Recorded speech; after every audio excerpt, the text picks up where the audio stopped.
So she was essentially struggling with this illness without any support or understanding of what was happening. That's right. And it's heartbreaking to think about. It is, and it really highlights the importance of mental health awareness and early intervention. Absolutely.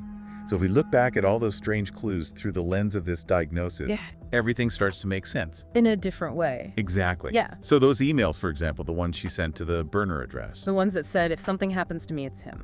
Uh-huh. Well, the report suggests that she probably sent those emails to herself. To herself? But why would she do that? During a delusional episode, she might have believed that someone else was sending those emails. Like she was trying to create evidence to support her paranoia. Exactly. It's a way of making those fears feel more real.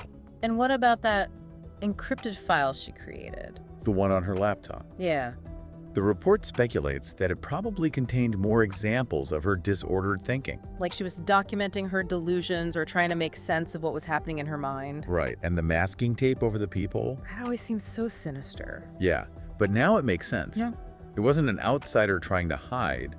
It was Lena trying to protect herself. From a perceived threat. Right. She was afraid that someone was watching her, so she covered up the peephole. And that feeling of being watched, that's a common symptom of paranoia. Exactly. And then the whole escape, the locked room, the missing shoes, her ending up miles away from campus. That was all driven by her illness. That's what the report concludes. She wasn't running from a kidnapper. She was running from her own fears. From something inside her own mind. It's a really tragic realization.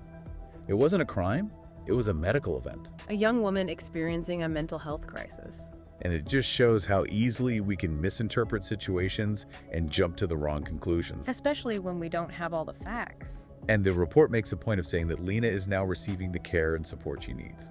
That's good to hear. I hope she's doing better. And her family has asked for privacy, which is completely understandable. Of course. So no charges were filed because, there's no crime committed. It was all a tragic misunderstanding fueled by an untreated illness. It really makes you think about how quick we are to label things and to look for villains. Right, we often want a simple explanation, a clear-cut bad guy. But sometimes the reality is much more nuanced and complicated. Like in Lena's case, the truth wasn't some dramatic kidnapping plot. It was a story of mental illness and the profound impact it can have on someone's life. And on those around them.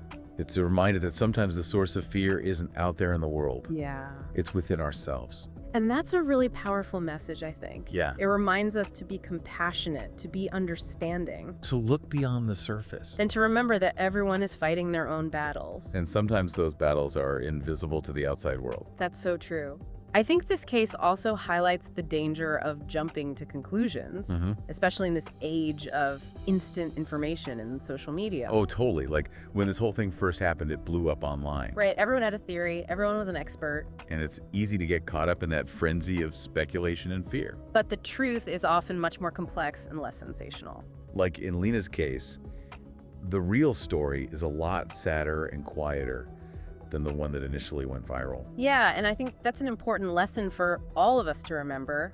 To slow down, to be critical of the information we consume. To wait for the facts to emerge. And to resist the urge to judge or to assign blame. Absolutely.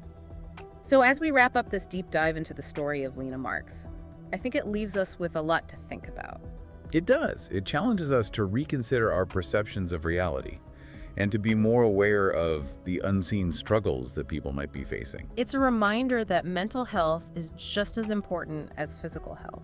And that we need to be more compassionate and understanding towards those who are struggling.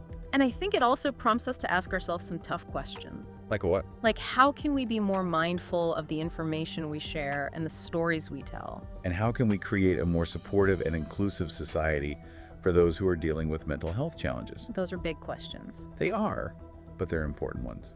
And I think Lena's story encourages us to start having those conversations. I agree. So what are your thoughts? What does this case make you reflect on? I mean, it just makes me think about how fragile our sense of reality can be and how important it is to be kind and to reserve judgment. Because you never know what someone else is going through. That's so true. And I think it also highlights the need for more mental health resources and support. Absolutely. We need to make sure that people who are struggling have access to the help they need. So yeah, it's a heavy story. It is. But it's an important one. And I'm glad we had this deep dive. Me too.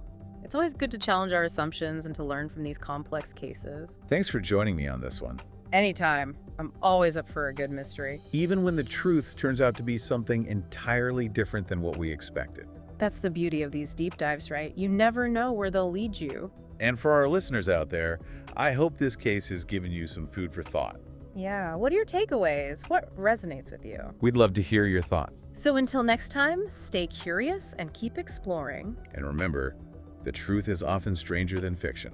And sometimes a lot more heartbreaking. Thanks for listening. See you next time.